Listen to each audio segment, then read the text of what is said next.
I don't have any spare time, so I'm certainly not doing any lecturing at the present time. Can I start by thanking you for the invitation to be here today? It's obviously a critical and difficult time for the housing sector.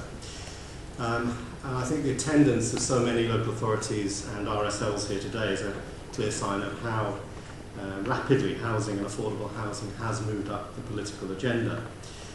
I guess there is an added impetus given the present international difficulties, and so this conference is very timely. Now, I know you've heard on the detail of the Essex report from Jocelyn Davis this morning. What I'm going to concentrate on, obviously, are the regeneration implications of the Essex report, and three particular things that I want to focus on.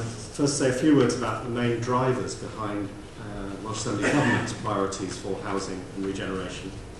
Secondly, to highlight some specific initiatives that are already being undertaken within the housing sector to put these priorities into practice. And finally, a few words about the challenges, not just now, but over the long term. The point of creating a job of Deputy Minister for Regeneration was to bring together in one place responsibilities for both economic and community regeneration for the first time.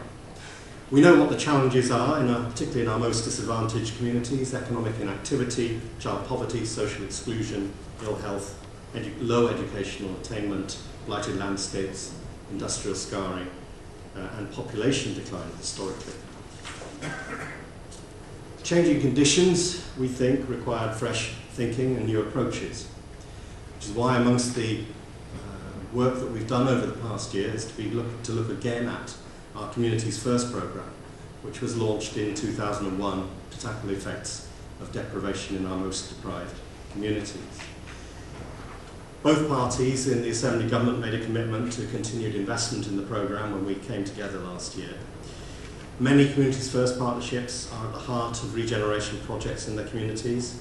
Many housing associations, of course, are actively engaged, whether as host employers or grant recipient bodies, with Communities First partnerships. We now want to move those partnerships forward and help them to build on the experience, knowledge and skills they've developed. We want a stronger focus on long-term outcomes. We want to see support for getting people back into work, for tackling child poverty and improving income generation.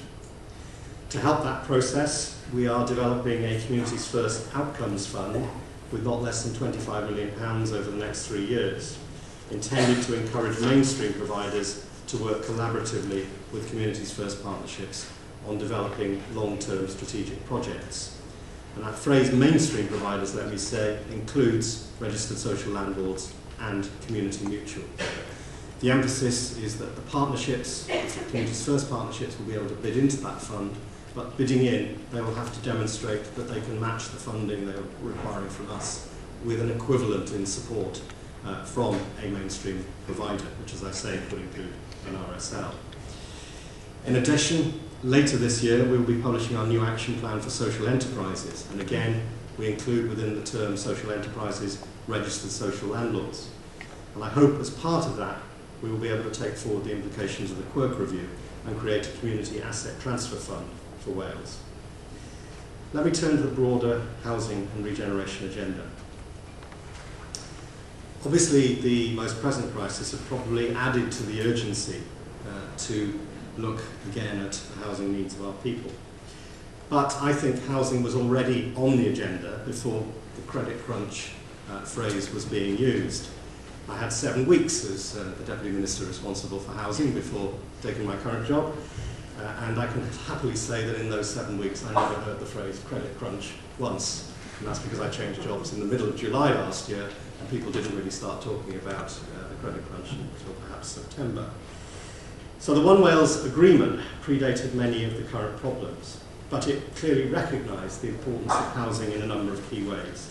We needed to improve our performance in terms of building new affordable housing, but the quality of our stock needed significant investment, particularly in terms of bringing homes up to the Welsh Housing Quality Standard, and, crucially for me, that we needed to focus on how do we get more from the Welsh housing pound and specifically use investment to create long-term quality jobs for local people.